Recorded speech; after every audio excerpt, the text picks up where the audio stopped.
So I wrote down some questions, and there's some things that I have been thinking about and trying to overcome. My biggest thing... And what's happened to you as a result of being in this room today? Has anything shifted? A lot. Yes, a lot has shifted. So try to incorporate that shift into the things that you want to talk to us about.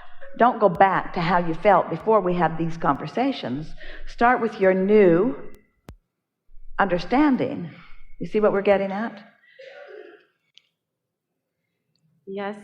Sort of like if you're here and you want to go 20 miles that way, but yesterday you were over there, you don't need to go where you were yesterday and then where you want to. You can just start from where you are. In other words, it's a shorter distance in understanding from where you now are to where you want to go. So, because you do have that sort of tendency. Yes. Yes, the U-turn. So it's fear of loss is something that I have not been able to overcome. And then also it's like attaching and not being able to let go. So fear of loss and being able to let go. My question is, how do I let go without feeling? Well, first let's talk about the good thing about fear of loss. It means you care about what you're fearing about losing. And isn't it natural when you care about something that you want to think about it? You want to think about it in a way that feels good to you. So when you think about the opposite of what you want, when your inner being is thinking about what you want, then that's what you're feeling. That's all that fear is. That fear is only your inner being saying, hey, you're focused upon it in opposition to what you want and opposition to what we're focusing upon. That's all it means. And if you can accept that intellectually. So accept what I want? Accept what the guidance actually is. Tell us something that you want.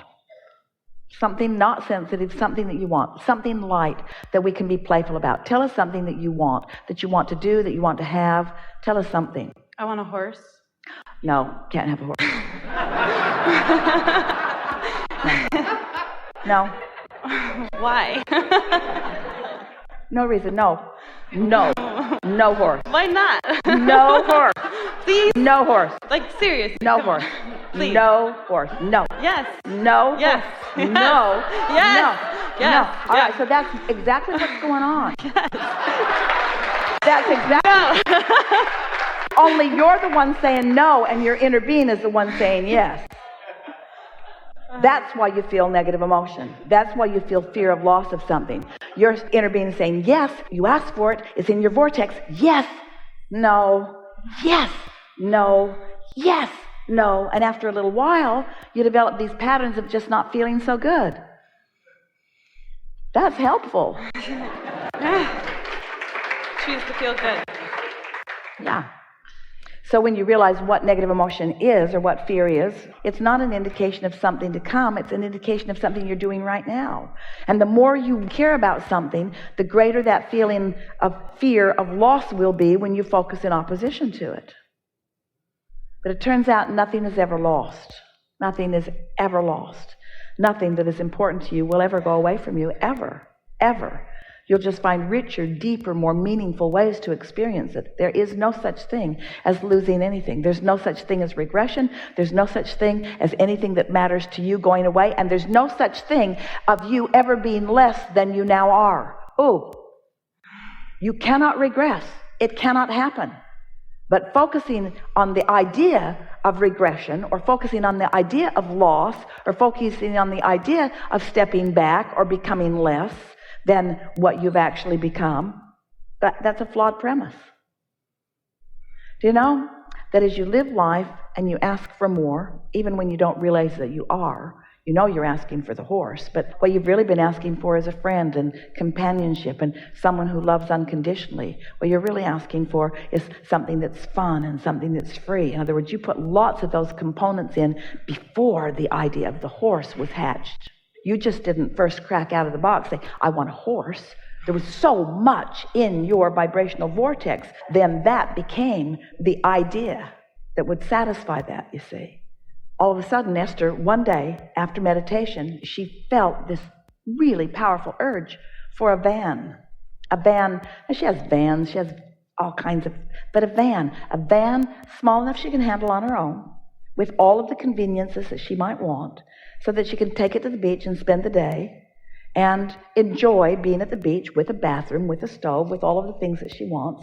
And in the moment that it hatched, it was so strong. But it didn't just all of a sudden happen. It happened because she'd been to the beach and she wanted a bathroom, and she went to the bathroom and she lost her parking place. It happened from the things that she was experiencing. And because of the experiences she's had with the comfort of those kind of things before, once it erupted, it was like there was no question that this was something that she wanted. Now, if she'd said to herself, no, it's too much trouble, that would feel uncomfortable, because her desire is really strong. Yes, it's trouble because you got to go get it. And yes, it's trouble because you've got to license it. And yes, it's trouble because you got to figure out how to run it. And yes, it's trouble because the first night you bring it home, you don't know how to push the buttons right and the battery goes dead. Yes, all of those things are experiences that you have. But the desire for the van is triumphant, just like your desire for the horse is too. And you're not going to let it go. And your inner being is like a dog on a bone, not letting go of anything that you've put into that vortex. And when you give up on things that you want,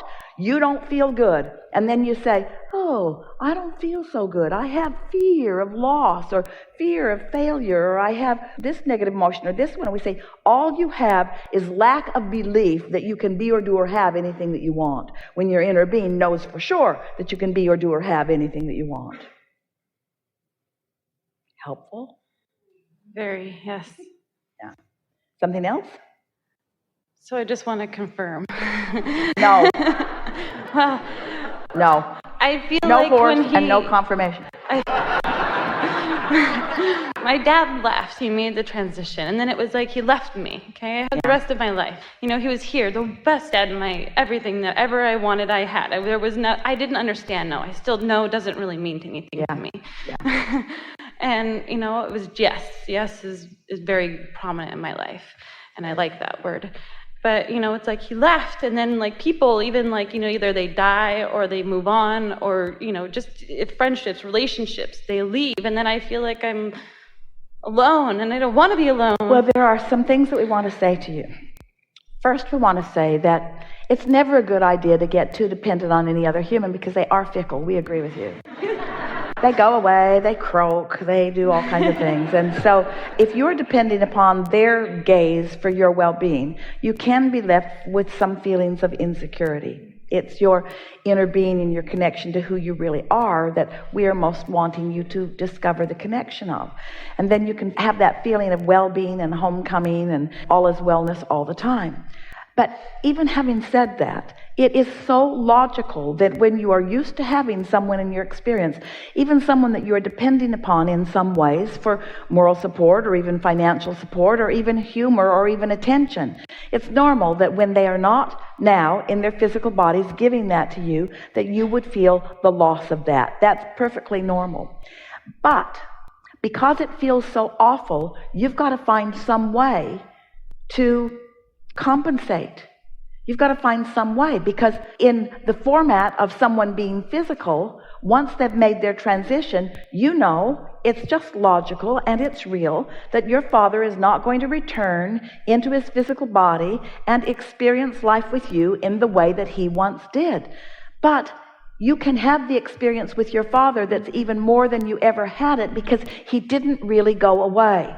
He did change his point of consciousness. His vibration is at a much higher level. You don't recognize him in some ways because there's no resistance whatsoever in his vibration, but you still have access to him. You don't have to experience the loss of him because he did not go anywhere, but you did. When he left his physical body, you stopped believing in the existence and the reality of him. Almost everybody does that. And with good reason, because things are different. The toothbrush isn't still in the drawer, and the towel isn't still on the floor, and there are just things that are different when they're not moving around in their physical body. But there are things that are way different and way better too, you see. And if you think that your father liked to say yes to you when he was with you in his physical body, oh, you have no idea how much he likes to say yes to you now. Yes, yes, you can have a horse. Okay, yes, Yes. Yes. But it takes a little adjusting. You have to first just logically accept that they are different. But your desire for the reconnection is so powerful that it won't go away. And that's why this fear of loss feels so strong within you right now. Because you can't let go of the reality of your father. And yet, since he's not there, you keep telling yourself, and others tell you, you've just got to cope. You just got to let that go. And you can't let something go that will always be a presence in your experience. Sort of getting what we're saying? Yeah. And so, don't beat up on yourself about how difficult this is in the beginning. What helped Esther when Jerry made his transition? One day, we said to Esther, you've got to stop looking for Jerry where he isn't and start looking for him where he is. That really helped her, because everywhere she'd look, that's someplace that he'd been, and the fact that she didn't now see him there then took her to this very low, uncomfortable vibration where she couldn't find him. But it hurts because I had horses with him, and then he left, and then now I look at horses, and then I get sad that he's not here. And then That's what we just said to you. That's what we just... How do I make it happy? It's what we just said to you, that you look where you used to see him and he's not there, and then you feel that discomfort, which is the indication that you're in a vibration where you can't see him. So it's such an interesting circle, isn't it? I feel bad because I can't see him, and I can't see him because I feel bad. I feel bad because I can't see him, and I can't see him because I feel bad. Well, what are you going to do with that? So start feeling good and start seeing him where I want him. By getting off the subject of it, and by hearing us when we say, don't look for him where he isn't, look for him where he is. Because he is aware of you, and you know that. You have many experiences where you can feel him, but almost as soon as you feel him, then you look for him and you can't see him, and then you feel bad. So you turn what could be wonderful into something that doesn't feel so wonderful. We get it. This is the whole problem with the human race. Here it is, right here, right now. We'll tell you what your problem is. Your problem is that you are so action-oriented. You are so see it, hear it, smell it, taste it, touch it oriented. You are so enamored with your ability to translate things into the full physical form that you're hooked on the full physical form. And even though everything around you, all this vibrational resources around you, you don't let yourself feel all this vibrational resource because it doesn't look the way you want it to look.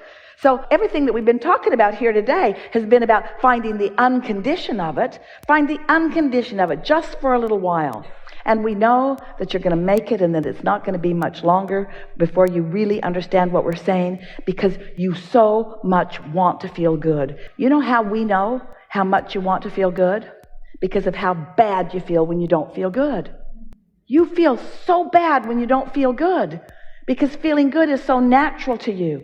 And you feel so bad when you don't feel good, because your Father is focused upon you feeling good in such a powerful way that when you don't go there, then, this big amplification of who you really are and how you ought to be feeling, the juxtaposition of that just feels awful. That's guidance at its best, you see.